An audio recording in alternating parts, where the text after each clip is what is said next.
لە نێوان ئەنجامدانی هەڵبژاردن و ئەنجام نەدانی ڕاگررتنی کارەکانی کۆمیسیۆن و ڕانەگررتنی گفتوگۆی زیاتر دەکەم بەڕێز شوان کەلاری ئەندامی ئەنجومەنی نوێنەرانی عێراق لە کفری میوان مەکاک شوان بەخێربێ بە کوردستان 24 باش هەڵبژاردنی خولی شەشەمی پەرلەمانی کوردستان بۆ ئەوەی لێ بەسەر هات. زۆر سوپاس.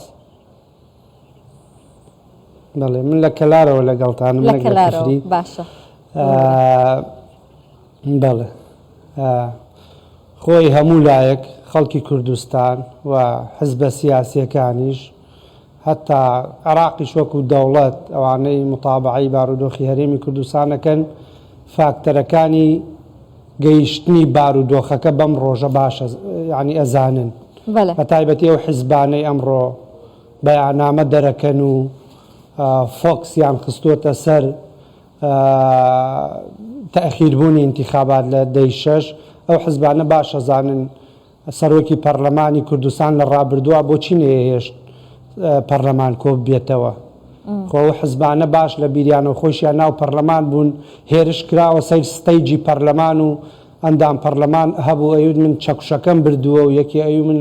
ستەیجەکەم گرتووە بۆچی بوو بۆ ئەوەی هەڵبژاردن نەکرێ بۆ ئەوەی کۆمیسیۆنی یاسای کۆمیسیۆنی هەڵبژاردن و ڕاپرسی هەرێمی کوردستان هەموار نەکرێتەوە یعنی 2 ساڵە انتخاباتیان ڕاگرتووە هۆکارەکە دیارە یەکێتی نیشتیمانی کوردستان بوو و ئەم هەڵوێستەی یەکێتی بابەتێک نییە من ئێستا پێی بزانم و ئێستا بۆ بینەرانیەوە باسی کەم خودی سەرۆکی یەکێتی نیشتیمانی کوردستان هەمومان لە ئیعلام بینیمان لە ئەو کۆبوونەوانەی کە جنین بلاسخارتەی کرد لەگەڵ حزبە کوردستانیەکان لە سەرۆکایەتی هەرێم بە حوزوری هەموو سەرکردەی هەموو حزبە سیاسیەکان کێ بوو تبووی ناڵم ینی سندوقی انتخابات لەو دیوی دێگەڵەوەدا ینی 2 ساڵ بوو پارتیەی ویست لایەنەکانی دیکە نەیانەهێشت ینی ئێستا دۆخەکە بە جۆرێکە کە دەڵێن پارتی دموکراتی کوردستان ناوێت هەڵبژاردن ئەنجام بدرێت ئێستا کێ بەربەستە بۆی هەڵبژاردن نەکرێت؟ پارتی نەیوتۆ ناڵم هەڵبژاردن بکرێ پارتی تەناوتێتی من بەشداری هەڵبژاردن ناکەم ئەویش لە ئەنجامی ئەو بڕیارانەی ئەوەی کە نەیان هێش 2 ساڵ انتخابات بکرێ دوجار پەنایان بردە بەر دادگای فیدراڵی دوجار کۆمەڵێ بڕیار دەرچوو کە بڕیارەکان زۆربەی نادەستوری بوو کۆتای لە پەرلەمانی کوردستان نێڵا کە یەکێک لە فاکتەرەکانی بەهێزی کوردستان ئەو پێکەوە ژیانە بوو و بڕیارەکە بۆ خۆی وەکووتم بەڕاستی نادەستوری بوو چونکە چ معنایەکی هەیە کۆتا لە پەرلەمانی عێراقا هەبێ لە ئەنجومەنی محافەزات هەبێ بەڵام بێن کۆتای هەرێمی کوردستان نێڵن ئەمە بە ئامانجگرتنی هەرێمی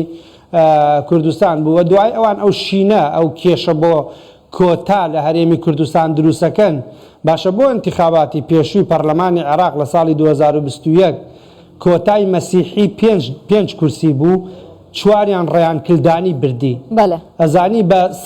130 دەنگ کۆتای دهۆکیان برد بە دەنگی حەشدی شعبی لە نەجەف و کەربەلا کۆتای مەسیحی دهۆک کە حەقی مەسیحەکانی منتیقەی دهۆک و نینەوە دانیشتوی ئەسیڵی ئەو منتیقەن سەدان ساڵ لەو منتیقایە ئەژین بەڵام لە ئەنجامی یاساکە کۆتاکە ڕێیانکردانی بە 130 دەنگ بردی بە دەنگی حەشدی شعبی نەجەف و کەربەلا و بەغداد و ئەوانە مەبەستمەوان شەڕەکانیشیان بۆ کۆتانیە و ئەو شەڕەیش ئێستا ئەیکەن ئەو مشکیلانەی ئێستا بە دروستی ئێستش ئەیکەن بەداخەوە بۆ ئەوە نییە انتخابات بکرێ و لە خەمی پرۆسەی دیموکراسی و حکومڕانی هەرێمی کوردستانان نین بابەتەکە ئەوەیە دیزاینێکیان کردووە باسی دیزاینێت لەگەڵەکەم کاکشان بەڵام پێشەوە ئێستا پارتی ئامادەیە بۆ هەڵبژاردن؟ پارتی ئێستا ئەو مەرجانەی کە هەیەی کۆتاکان میکانزمێک بدۆزرێتەوە کۆتاکان بەشداری بکەن ئومەی متەحیدە و کۆمەلگای نێودەوڵەتی بێن چاوەڕێی چاودێری پرۆسەکە بکەن هەڵبژاردنێکی پاک و نەزیح بەڕێوە بچێت هەموو لایە لێ ڕازی بین بەیانی قەرار بدرێ ئەمانە جێبەجێ بکرێت دوو بەیانی پارتی ناوی مڕەشەحەکانی تەقدیمی کۆمیسیۆنەکە پارتی بایکۆتی هەڵبژاردن نەکردووە چونکە ئێمە مێژوویەکمانەیە لە 92ەوە تا ئێستا کە انتخاباتەکرێ ئێمە پارتی حزبێکە عمقێکی ستراتیژی هەیە و دەست و پەنجەی نەرمە لەگەڵ هەڵبژاردن و لەگەڵ پرۆسەی دیموکراسیە لە 92ەوە تا تا آخر انتخابات کە انتخاباتی ئەنجومەنی محافظە و انتخاباتی پەرلەمانی عێراق بوو پارتی هەر حزبی یەکەمە لەسەر ئاستی هەرێمی کوردستان بە دەرەجە یەک و زۆر جاری لەسەر ئاستی عێراق وەکو تەنها حزبی یەکەمە پارتی حزبێکە ڕەگ و ڕیشەی لە ناو خەڵکی کوردستانە هەیە و من دڵنی هەموو خەڵکی کوردستان هەموو ئەو وڵا هیوادارم پەیوەندیەکەت لەگەڵ نەپچڕێ کاک شوان پرسیارم زۆر مابوو ئەگەر ئامادە بێ جارێکی دیکەوەری بگرینەوە باشە کاکشوان کەواتە با بپرسم زۆر باشە وێنەت لای ئێمە نەما کاکشوان ئێستا هۆکاری ئەو پێداگریە زۆرەی یەکێتی نیشتیمانی کوردستان بۆ ئەنجامدانی هەڵبژاردن چیە ئایا ئەو دیزاینە پێشوەختەیە کە کەمێک پێش ئێستا ویستت باسی بکەی بەڵێ بە تەکید ئەوەیە ئێمە بینیمان بەداخەوە هەڵبژاردننی ئەنجومەنی محافظە لە مانگی محافظاتی عێراق لە مانگی دوانزەی 2023 بەڕێوە چوو ڕاستە یەکێتی دەنگێکی یاوجارێ دەنگەکە ئەوەی ئەلفوبا بزانێ لە بابەتی انتخابات و بابەتی هەڵکشان و داکشانی حزبەکانە و بابەتی کەمبوونەوە و زۆربوونی جەماوەریانە شتێکی سەرسوڕمان بوو یەکێتی لە 100% دەنگی لە کەرکووک زیادی کرد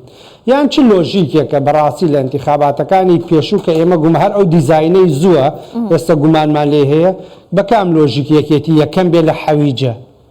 یعنی ئەمە ئەمە بەعقلی کیاچێ ئێمە کێشەمان ئەوەیە بەڵام یەکێتی سەرکەوت بەڵام کورد پاشە کشەی کرد بەڵێ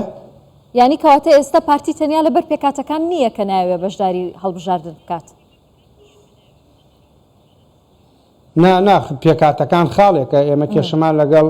ئەو دیزاینە هەیە کە گومانمان لەوە هەیە ئەمانە بەڕاستی انتخابات نەتیجە پێشوەخت دیاری کراوە دەوڵەتی ئیقلیمی لە عێراقەوە دەست هەیە کورسیەکان بەش ئەکا لە نێوان حزبەکانە و معلوماتی دەقیقمان هەیە کە بە بەرنامە نزیکەی 357,000 دەنگدەری کوردستان ناوی ڕەش کراوەتەوە ئێمە سیستەمێکی داتا پەیسی تەنزیمی بە قوتمان هەیە هەر ناوێک بدەین لە سیستەمی تەنزیمی خۆمان نەزانین هی ئێمەیانە نزیکەی 220,000 لەو ناوانە هی ئێمە 150,000 لە سلێمانی ناوی ڕەش کراوەتەوە بەرحاڵ ئێمە معلوماتی دەقیقمانەیە دیزاینی پێشوەختە کراوە دەیانەوە کورسەکان بۆی لیڤڵی حزبێ بەرزکەنەوەی حزبێدا بەزێنن لە نێوان حزبەکانە بەش بکەن پارتیش بە هیچ شێوەیەک ئەمەی قبول نییە بەڕاستی زۆر سپاس دەکەم بەڕێز شوان کەلاری ئەندامی ئەنجومەنی نوێنەرانی عێراق سپاس کە لە کەلار لەگەڵم بوویت